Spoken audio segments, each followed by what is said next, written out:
사도행전 2장 42절로 47절 말씀입니다. 그들이 사도의 가르침을 받아 서로 교제하고 떡을 떼며 오로지 기도하기를 힘쓰니라.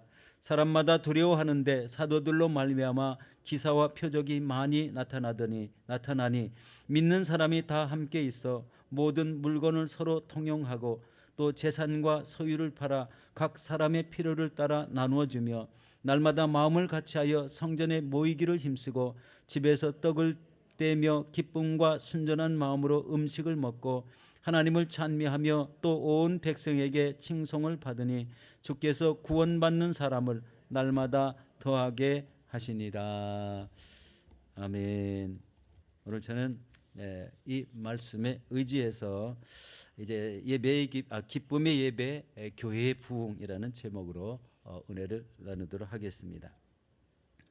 여러분, 성령의 충만한 신앙생활은 우리 성도의 신앙에 엄청난 유익을 가져다 줍니다. 성령의 인도하심이 따르고 또 없던 열정이 이렇게 생겨서 우리 하나님의 일을 할 때 그냥 이렇게 자연스럽게 일하는 게 아니라 열정을 가지고 일을 하게 만드시고 그리고 깨닫게 하심으로 온전한 이런 믿음을 갖게 하십니다. 그리고 이제 이 영적 그 기대감이 거룩한 영적 기대감을 갖게 합니다. 내 자신도 기대감을 갖지만 우리 하나님께서도 이런 영적인 이런 성령의 충만한 이런 사람을 통해서 하나님의 뜻을 이루는 이런 기대를 가지시는 줄 믿습니다. 오늘 본문을 보면은요, 오늘 본문 전을 보면은 이제 120문도가 이제 우리 이제 요한의 마가 다락방에서 이제 기도를 하죠. 열흘 동안 열심히 기도합니다. 그때 일어난 현상이 있죠. 우리 모두 다 성령의 충만함을 받고 각자 이제 방언을 이렇게 받는 그런 내용이 나옵니다. 거기에서 나오는 방언은 은사 방언이 아니라 일종의 표적 방언이었습니다. 그런데 이 사건 이후로 사도 베드로가 솔로몬 행각에서 우리 설교를 하죠. 처음 설교입니다. 처음 설교인데 우리 구약을 인용하고 그 시대에 하나님께서 말씀하신 그 모든 내용들을 총 정리해서 우리 설교를 이렇게 길게 하지는 않은 것 같습니다. 그런데 그 설교의 말씀을 듣고 마음이 찔려서 예수 그리스도를 믿겠다고 결단한 사람이 3,000명이나 되었습니다. 3,000명이 우리 침례를 받았다고 그렇게 기록되어 있습니다. 오늘 본문은 그 이후의 말씀입니다. 그 이후에 이 사람들이 이 사도들의 가르침을 받는 그런 장면이 나오고 있습니다. 여러분, 교회가 폭발적으로 부흥하는 것도 좋지만 그 이후에 있을 이런 그 가르침 또 예배 생활 모여서 행하는 일들이 어떤 것을 이렇게 중점을 뒀는지 또 우리 교회도 그런 초대교회의 모습을 따라가고는 있지만 우리 교회도 부족한 점은 혹시 없는지 우리 살펴보는 귀한 시간이 되겠습니다. 여러분, 이런 기쁨의 예배 생활을 위해서 우리가 첫 번째로 해야 될 일은요, 하나님 안에서 영적 기초가 확실해져야 됩니다. 여러분, 사도 바울을 여러분 잘 아시잖아요. 예수 그리스도를 만나시기 전에 이렇게 좋은 가문에서 태어났고 그 다음에 가말리엘 문화생으로서 아주 높은 지식을 가진 이런 사람이었습니다. 이런 하나님에 대한 열심을 가지고 그리고 도덕적으로는 흠이 없는 이런 완전한 삶을 추구하는 이런 사람이 되었습니다. 그런데 그렇게 완전함을 추구하고자 노력했던 그 사람이 지식이 높았던 이 사람이 초대교회를 깨트리는 일을 서슴없이 했습니다. 서슴없이 이런 일을 했는데 그 원인은 있죠. 그 뭐냐면 예수님과 인격적인 만남이 없었다는 겁니다. 혹시 여러분이 예수님과 인격적인 만남을 가져보셨습니까? 이게 신앙생활에 엄청 중요하죠. 예수님을 만난 이런 사람은 이 온전한 이런 다른 사람보다 이렇게 더 나은 신앙생활을 할 수가 있는 여건이 갖춰지는 게 소리에도 성령에 충만한 이런 좋은 예를 많이 들어봤는데, 그 뭐냐면은 이 안에서 이 성령께서 인도하시는 그런 역사가 뚜렷하다는 거예요. 인격적으로 예수님을 경험하고 만나면은 그런 은혜의 역사, 말씀이 깊이 깨달아지고 기도하는 것이 응답이 이루어지고 그런 이런 참된 예배 생활, 기쁨의 예배 생활을 이루어낼 수가 있습니다. 그런데 이렇게 훌륭한 이런 문화, 이제 가말리엘 문화생에서 좋은 이런 문화를, 높은 이런 지식을 갖췄지만 하나님께 쓰임을 받는 것이 아니라 초대교회 세운 교회를 깨뜨렸다는 데 있습니다. 이것은 바로 종교적인 열심으로만 헌신했다는 것을 증명하는 그런 말이죠. 종교적인 열심, 바로 이것이 온전한 신앙생활이 아니라는 것을 우리 한 예로 나타나는 그런 현상을 보았습니다. 여러분, 그러다가 사도 바울이 어떻게 됐어요? 다메섹 도상에서 예수님을 인격적으로 만나게 됩니다. 바로 이 인격적으로 만나는 순간 이전에 알고 있던 모든 것들을 다 배설물로 여겼다라고 이렇게 말씀하고 있습니다. 그 높은 문학들, 높은 학문들이 전부 다 하나도 이 신앙생활에 도움이 되지 않았다는 것입니다. 그리고 이제 여러분 자신이 바로 이런 그 영적 가치를 느끼는 것은 바로 예수 그리스도를 만나는 그런 것에 있습니다. 자신의 신분이 높고 가진 것이 많아서 세상적인 지위가 높고 또 이런 온전하게 생각이 되어도 그것을 통해서 영적인 온전함은 갖추지 못한다는 것을 깨달을 수가 있습니다. 그래서 이 인생의 가치는 그리스도를 아는 진리, 복음의 말씀을 배우고 그리고 그 말씀을 깨달으면서 그 말씀대로 살아가는 그런 모습으로 변화가 되었을 때 그 인생의 가치가 뚜렷하게 된다는 것입니다. 예수님을 만나기도 물론 해야 되겠지만 그 말씀대로 살아가면서 자신의 변화된 그런 모습이 되었을 때 가치가 뚜렷한 이런 사람이 된다는 것입니다. 그러므로 말씀을 배우고 주 안에서 서로 교제를 나누며 떡을 떼며 오로지 기도하는 이런 삶을 살아야 되는 것입니다. 이 모습이 바로 신앙생활과 특히 예배생활의 핵심이 되는 것입니다. 오늘 이 봉독했던 42절 말씀에 이렇게 말씀합니다. 우리 함께 보겠습니다. 그들이 사도의 가르침을 받아 서로 교제하고 떡을 떼며 오로지 기도하기에 힘썼다고 이렇게 말씀합니다.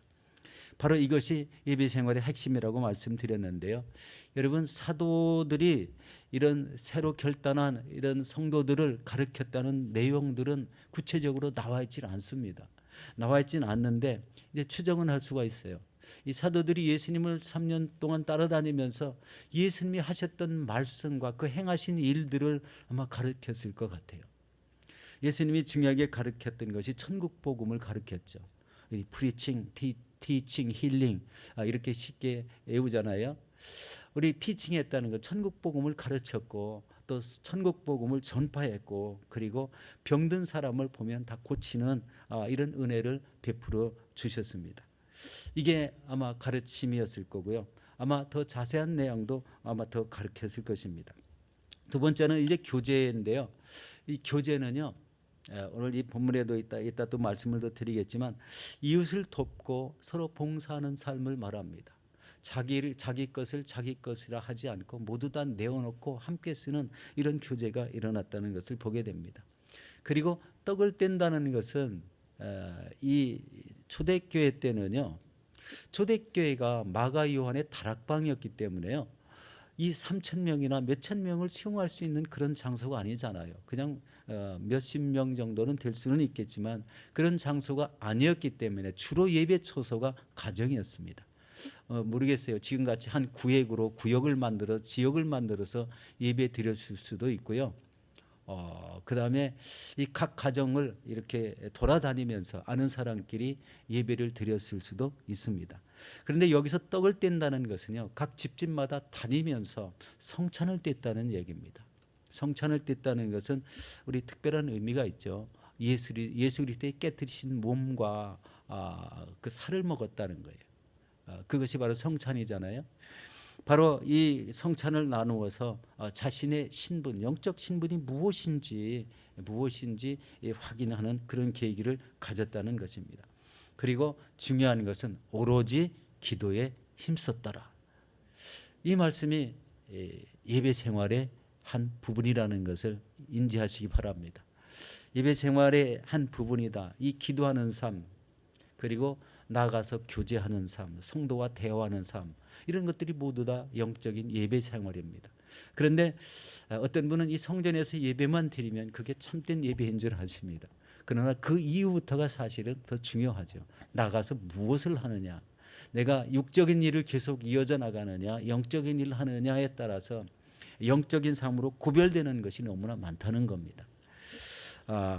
바로 이런 오로지 기도하는 삶이 계속될 때는요, 그 사람의 영적인 그런 모습들이 굉장히 변화되죠. 기도하는 것마다 응답이 일어나는 귀한 역사를 갖게 되는 것이고, 그리고 자신이 해야 될 일을 자신이 알지 못하는데 이렇게 성령으로 말씀해 주시는 그런 것도 이렇게 체험하게 되죠. 기도의 삶에서 얻어지는 유익들이 바로 그런 겁니다. 자신의 앞길을 인도함 받는다는 것, 내가 기도한 것, 무엇을 원해서 기도했던 것을 다 얻게 하신다는 것, 그것이 기도의 삶입니다. 오로지 기도에 힘썼다는 것은 다른 것에 집중하지 않고 오로지 기도하는 데만 전념을 했다는 그런 말씀입니다. 바로 이것이 바로 예배 생활의 핵심으로 말씀하고 있습니다. 특별히 2장 42절 말씀은 바로 예배 생활의 핵심이다라고 이렇게 표현하고 있습니다. 성도 여러분, 이런 가르침을 통해서 하나님 안에서 자신의 영적인 기초를 확실히 세우시고 그리고 온전한 예배 생활 하시기를 예수 이름으로 축원합니다. 두 번째는요, 조건 없이 나누는 사랑이 바로 성도를 변화시킵니다.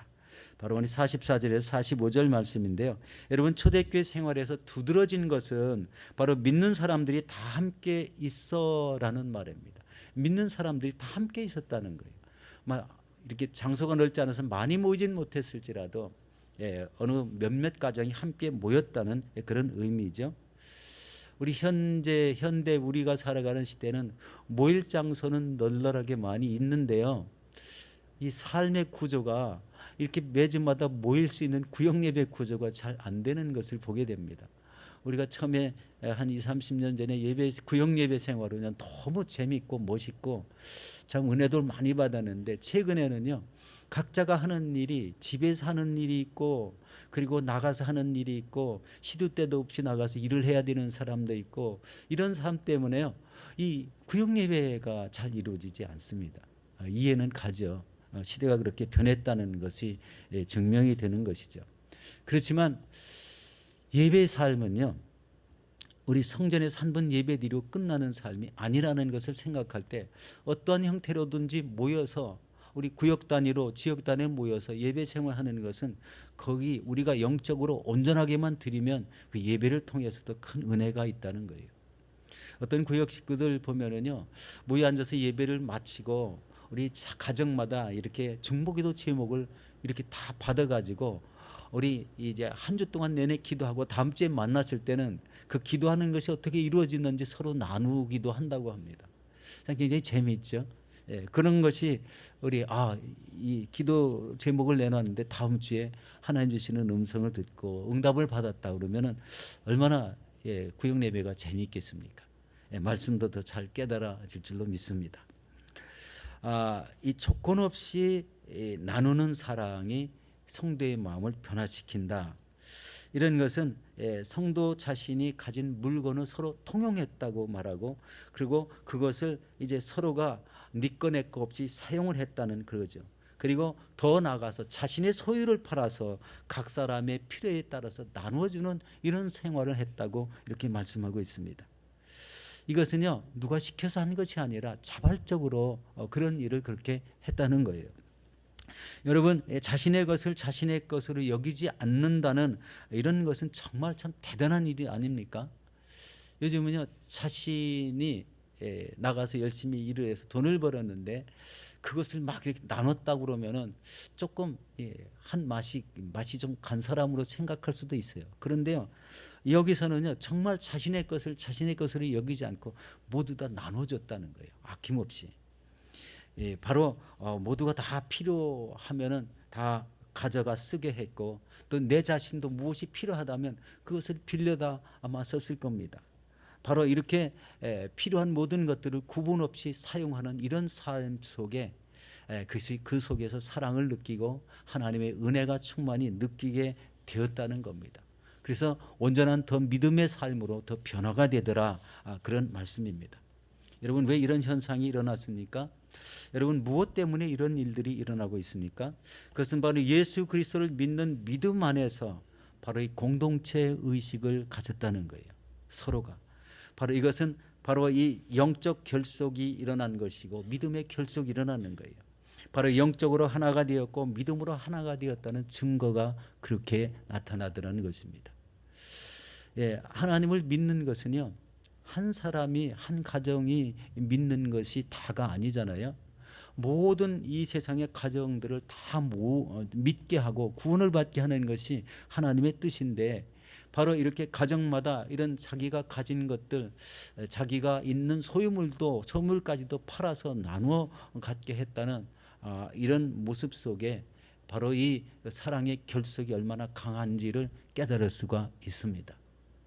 내가 너무나 부족하고 가진 것이 없는데 바로 이 남한테 이렇게 구원을 필요한 것을 받고 물질까지도 받아 나눠 쓰고 이렇게 된다면 그 나눔을 통한 이런 기쁨도 있겠지만 그 갖는 끈끈한 인간미, 또 하나님 안에서 겪는 그런 사랑과 은혜를 함께 겪을 수 있다는 것입니다. 지금은 아마 이런 시대가 지금도 우리 교회 성도님들은 그런 걸 많이 하잖아요. 어려운 이웃이 생겼다고 하면 즉시 돕는 분들이 참 많습니다.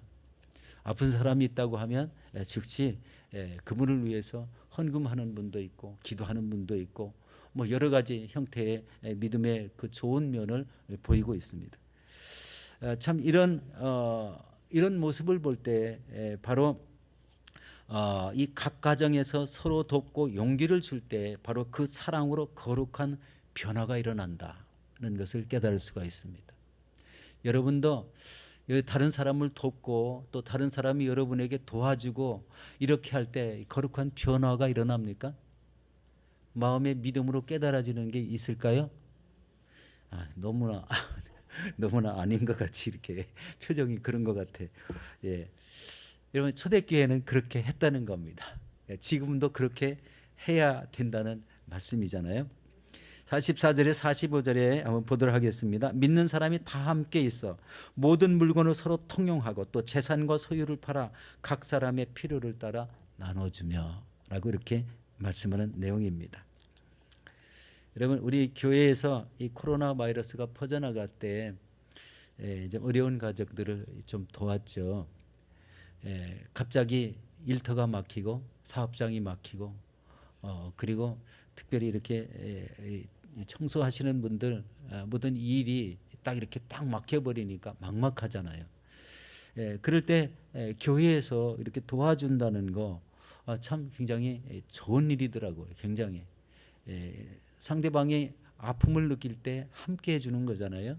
상대방이 괴로움을 느끼고 삶의 어려움을 느낄 때 이게 도와주는 거잖아요.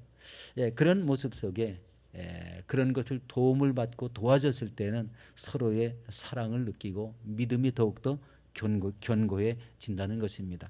우리 사랑하는 성도 여러분, 우리 교회가 이런 초대교회와 같은 일들이 더 많이 일어나기를 기도하시기 바랍니다.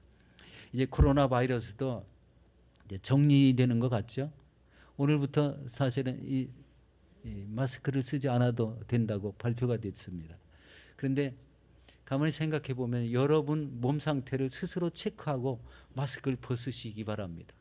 나는 자신 있다 하면은, 건강에 자신 있다 하면은 벗으시고, 아직도 좀 불편하다, 이제 이렇게 다른 사람을 대하는 것이 불편하다 그러면 마스크를 쓰셔야 됩니다. 그게 더 좋을 것 같습니다. 중요한 것은 바로 이런 초대교회 같은 많은 일들이 일어나서 우리 초대교회 같은 역사가 구역 예배나 지역 단합 예배나 또 이런 성전 예배를 통해서도 그런 아름다운 일들이 많이 일어나기를 예수 이름으로 축원합니다. 이제 세 번째입니다. 영과 진리로 경배하며 찬양하는 영적 기쁨을 누려야 됩니다. 이제 46절에서 47절 말씀입니다. 한번 같이 보도록 하겠습니다. 날마다 마음을 같이하여 성전에 모이기를 힘쓰고 집에서 떡을 떼며 기쁨과 순전한 마음으로 음식을 먹고 하나님을 찬미하며 또 온 백성에게 칭송을 받으니 주께서 구원받은 사람을 날마다 더하게 하시니라. 여러분, 신앙생활에서 기쁨과 순전한 마음으로 음식을 먹고 또 하나님을 찬미하는 이런 예배 생활이 우리에게 영적 기쁨을 누리게 하신다는 것입니다. 이 내용들을 살펴보아서 앞에서 살펴본 내용들을 이렇게 정리해 보면은요, 초대교회는 말씀을 가르침과 서로 교제함과 오로지 기도함을 힘썼고, 그리고 영적 예배를 드리면서 구원의 기쁨을 누리는 이런 교회가 되었다는 것입니다. 우리 교회도 이렇게 예배 생활하시는 모습을 보면 이런 영적인 기쁨을 누리시는 분들이 꽤 많은 것을 보게 됩니다. 그런데 이런 영적 예배를 통해서 일어나는 이런 일들이 주께서 구원받는 사람을 날마다 더하게 하시는 이런 결과를 얻게 되었다라는 말씀에 초점이 있습니다. 우리가 이제 이렇게 영적으로 많은 사람의 도움을 주고 서로 나누고 그리고 예배 생활을 통해서 기쁨이 넘치는 이런 삶을 다른 사람이 보니까 바로 예수 믿는 삶이 너무 좋으니까 바로 예수를 믿겠다고 달려나오는 사람이 많았더라는 그런 말씀이죠. 요즘은 이제 이게 우리 가까운 이런 마을에 있는 많은 사람들이 이렇게 예배를 드리고 구원받는 사람이 많기 때문에 이제는 이 가까운 곳에서 이렇게 전도도 일어나야 되겠지만 이제 우리의 선교지가 주어져 있으므로 이 선교가 꼭 이루어져야 된다는 것을 깨닫습니다. 이 땅에 세워진 교회는 모두 다 동일한 이런 하나님이 주신 사명은 바로 영혼 구원의 명령을 받았다는 거예요. 너희는 온 천하에 다니며 만민에게 복음을 전파하라. 그래서 모든 교회의 초점은 여기에 초점이 있다는 것입니다.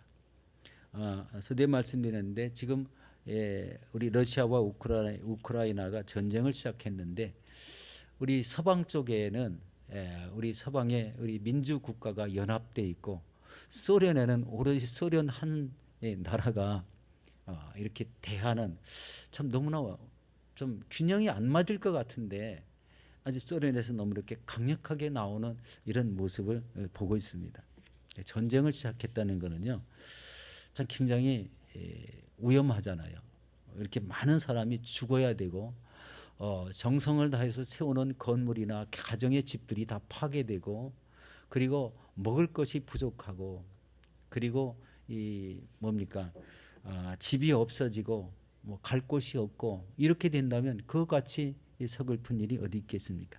이 전쟁이 일어나면 바로 그런 일들이 일어나게 되죠. 지금 이 마지막 때가 바로 우리 마지막 종말에 대한 이야기가 마태복음 24장에 약간 나오고 있습니다. 나라와 나라가 대적하여 일어나겠고 곳곳에 기근과 지진이 일어나고 또 그 다음에 불법이 성행하고 많은 사람의 사랑이 식어지는 시대가 올 것이라는 이야기입니다. 지금이 바로 그런 시대가 아닌가 이렇게 생각이 되지 않습니까? 물론 이제 마지막 때에 일어날 그때는 더 아픈 일들이 더 많이 일어날 수 있습니다. 그런데 끝까지 견디며 해야 될 일이 복음 증거의 사명이라는 것입니다. 우리 마태복음 24장 14절에 보면 이렇게 말씀합니다. 함께 읽습니다.